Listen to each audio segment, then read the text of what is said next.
Nekat buka saat puasa, lokalisasi Gang Royal dibongkar. Ada kabar bawah tanah untuk dicari. Pemirsa, berikut ini kami akan hadirkan kisah Imo, warga yang tinggal di Bali asal Mentawai Padang, mudik bersama calon istrinya namun berkali-kali diperiksa di pos sekat.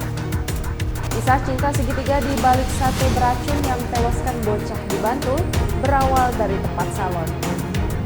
Inilah dia 6 dari 15 pelaku komplotan begal modus pura-pura tawuran di Palembang.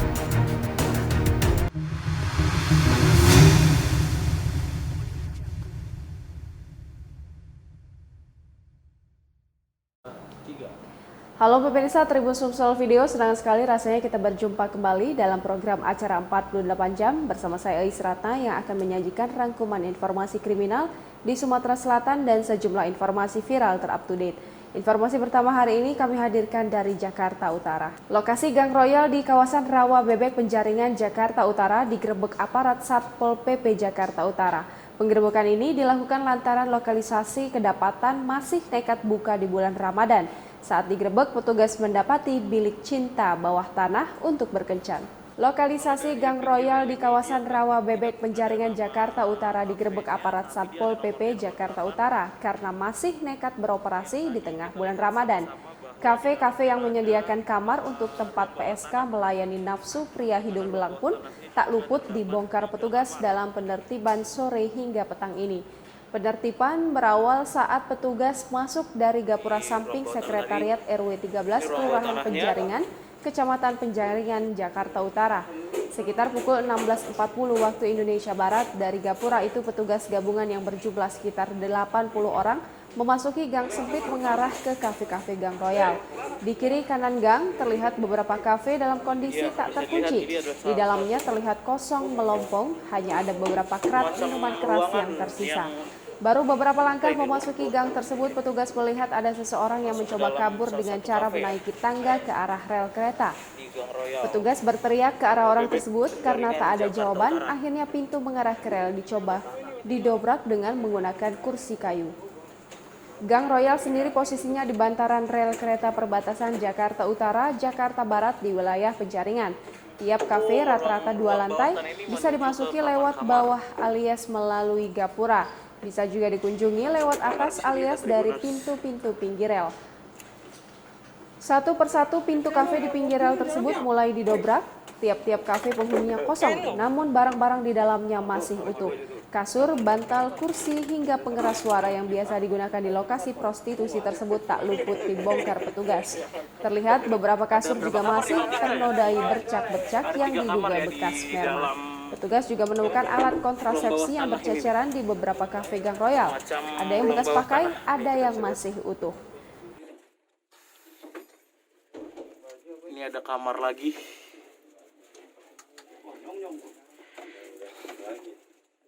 Kamarnya cukup kecil ini ya, hanya berukuran sekitar 3 kali 1 meter.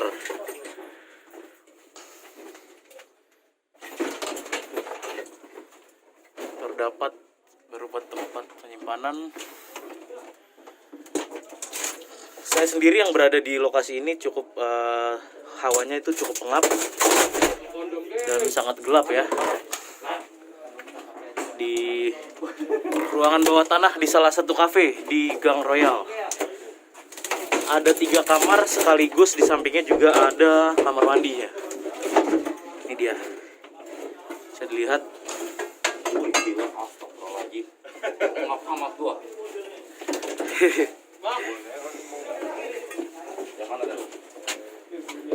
Ini kamar lainnya. Ada tisu ya, tisu belum terbuka, masih baru.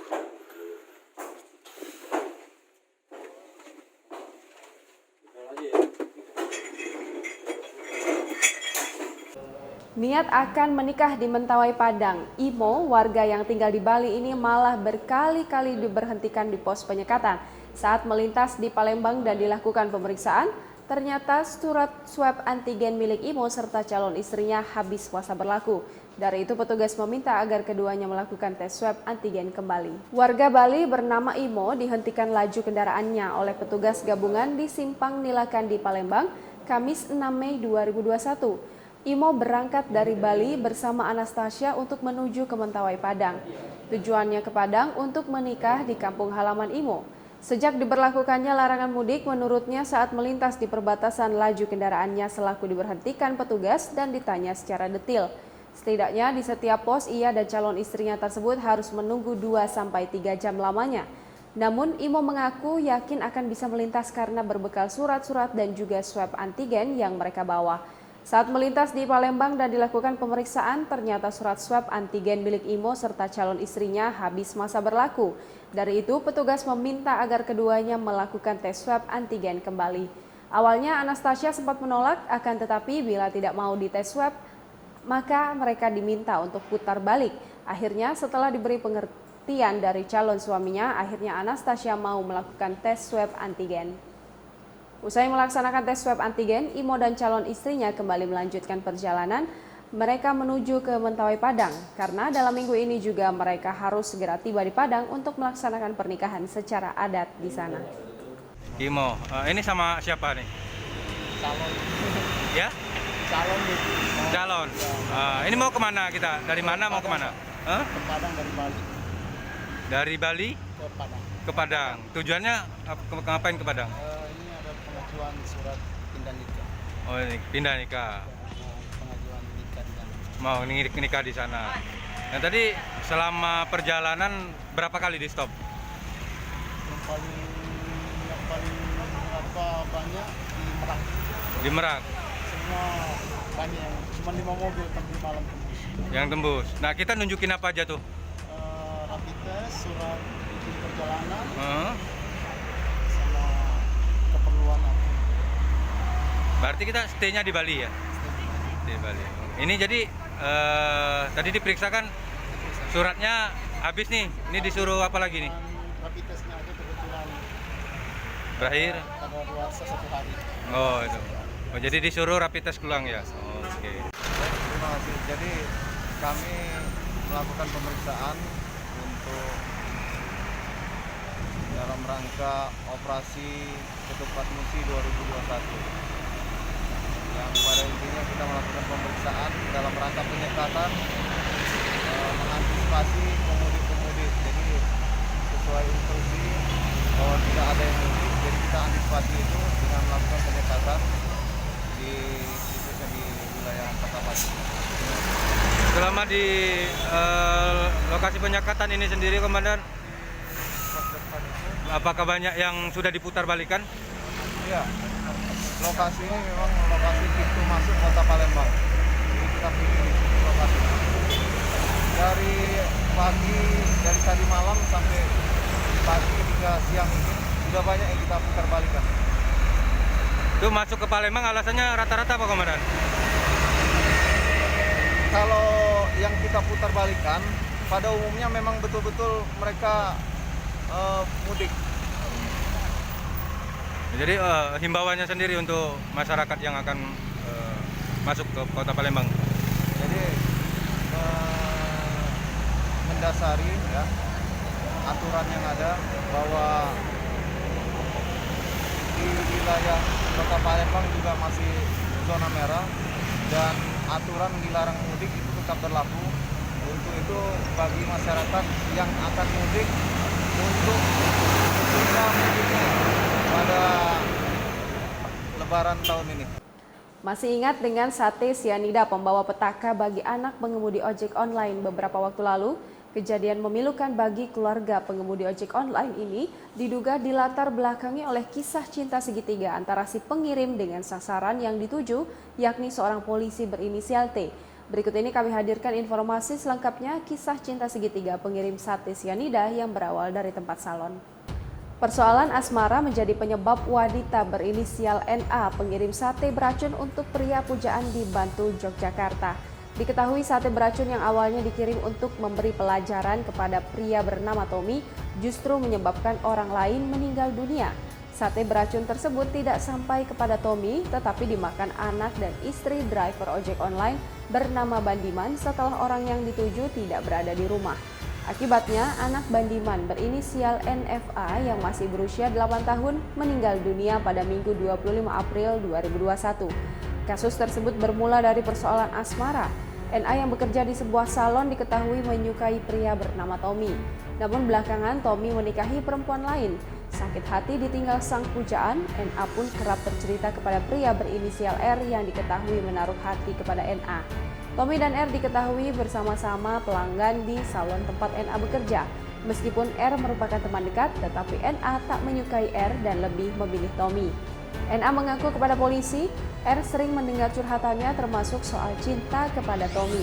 Kemudian R memberikan saran agar NA untuk mengirimkan makanan yang sudah dibubuhi racun kepada Tommy melalui ojek online. Niatnya untuk memberikan pelajaran, NA pun lantas mengikuti saran R dengan memesan sodium sianida pada Maret 2021.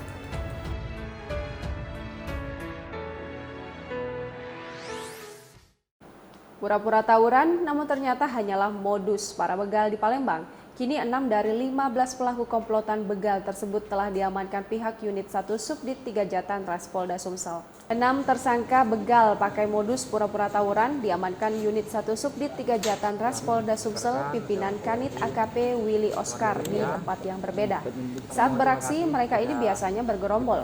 Setidaknya ada 15 pelaku yang beraksi dengan modus tawuran. Teman-teman dari Subdit 3. Kejadiannya tanggal 28 April kemarin bahwa ada kejadian di wilayah Kalidoni, yaitu tindak pidana pembegalan. Kita sebutnya dengan pembegalan, di mana para korban ini dihunting, dicegat oleh para pelaku, lebih kurang jumlahnya 15 orang. Kemudian sepeda motor dari si pelaku itu, si korban dibawa pergi oleh para pelaku.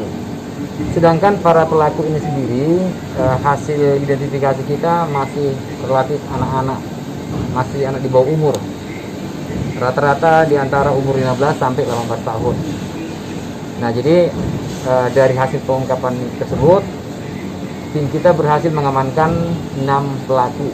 Ya, 6 pelaku. Tadi sudah sampaikan bahwa rata-rata umur pelaku ini masih relatif teenager ya, masih tetap muda lah gitu. Nah, hanya memang yang menjadi persoalan adalah meskipun usia mereka relatif muda, rata-rata teenager, namun bentuk kejahatan yang mereka ini sudah kategori kejahatan yang berklasifikasi tinggi lah. Karena mereka menggunakan atau melakukan kejahatan tersebut dengan diperlengkapi senjata tajam seperti ini, ada terlihat teman-teman di sini. Kemudian pola mereka pun sangat cepat. Itu ada orang melintas, kemudian dianggapnya itu cocok untuk dieksekusi, langsung dieksekusi. Ada yang menendang, ada yang memukul, ada yang mengancam dengan tajamnya sendiri. Nah, itu barangkali sebagai informasi awal kepada teman-teman. Kalau ada yang mau ditanyakan, ya silakan. Bang, informasinya komplotan ini banyak sekali TKP-nya nih, Bang. Dari hasil pengembangan yang kita lakukan, teridentifikasi baru 2 laporan polisi. Namun memang bukan tidak menutup kemungkinan bahwa informasi itu akan betul adanya. Untuk itu saat ini tim kita masih sedang dalam upaya pengembangan. Yang jelas kita akan bekerja keras untuk membongkar seluruh jaringannya, termasuk barang bukti yang masih belum kita temukan secara keseluruhan. Saat ini barang bukti yang diamankan, Bang, sepeda motor berapa, Bang? Ada barang bukti yang diamankan, ada pakaian, ini barang bukti pengganti, yaitu hasil dari kejahatan itu sendiri. Kemudian ada kunci T, ini kuncinya yang diamankan ya dari pelaku. Kemudian ada sepeda motor juga di samping ini motor pelaku yang dipakai pada saat akan melakukan kejahatan. Sementara ini adalah tajamnya. Ini barangnya yang mereka gunakan pada saat melakukan kejahatan tersebut. Seperti itu. Mungkin kedepannya sendiri siapa, Bang? Ya. Untuk pelakunya. Ini satu komunitas yang bekerja secara bersamaan. Artinya yang menjadi mastermind-nya itu kita tidak bisa mengklasifikasikan karena mereka bekerja secara serentak, sudah terkondisikan sedemikian rupa siapa yang nendang, siapa yang ini, itu seluruhnya sesuai dengan lapangan yang ada itu. Bang, para pelaku Bang, ya? Bukan tidak secara spontan. Jadi Bang, artinya begini, mereka melakukan aksi itu tidak tidak terkondisikan siapa berbuat apa, tidak demikian, tetapi mereka sudah seperti tune in ya, sudah langsung nyambung ketika ada sasaran, udah otomatis melakukan langkah-langkah atau tindakan sesuai dengan apa yang mereka bisa buat, seperti itu. Kalau kita masukkan Terus incaran kamu tuh yang cak mana korban? tapi kalau memang ada di bawah yang sesuai dari Biasanya Target kamu. targetnya di bawah itu kan orang itu yang seumuran cak kamu lah ya. iya Kabarnya di rombongan kamu tuh masih ada yang di bawah umur. resmi kan Iya, Ada berapa ibu? Ada berapa ibu kalau tahu? belum dapat. Bukan yang ini, yang di bawah umur. Juga kok. Terus dari hasil kalian ngelakuin itu buat apa? Makan rokok. Sama-sama dipakai. Iya, sama-sama. Narkoba tidak? Tidak, Kalau dites positif mana? tidak. Tidak ya? Motor dijual berapa tadi? 3 juta kawan jual Psikomotor. di P8. Itu jadi motor pelaku, motor kalian semua ya? Yang dipakai untuk beraksi? Iya, motor kawan. Boleh minjem juga berarti? Kawan itu nih, Rehan itu kawan dia. Iya, maksudnya motor kita orang, bukan motor korban juga kan? Bukan. Nah, terus geraknya langsung rame-rame aja itu? Iya, rame. Modusnya cek tawuran apa cek mana? Iya.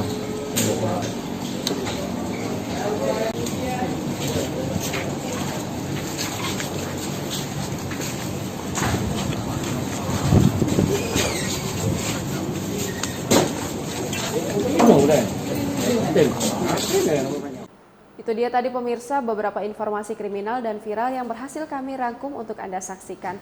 Jangan lupa untuk terus menyaksikan program acara 48 jam hanya di channel YouTube Tribun Sumsel karena kami akan terus mengupdate informasi kriminal di wilayah Sumatera Selatan. Saya Ais Ratna beserta kerabat kerja pamit undur diri dari hadapan Anda. Bahas tuntas tindak kriminalitas. Terima kasih dan sampai jumpa. Jangan lupa subscribe, share, komen, dan like ya.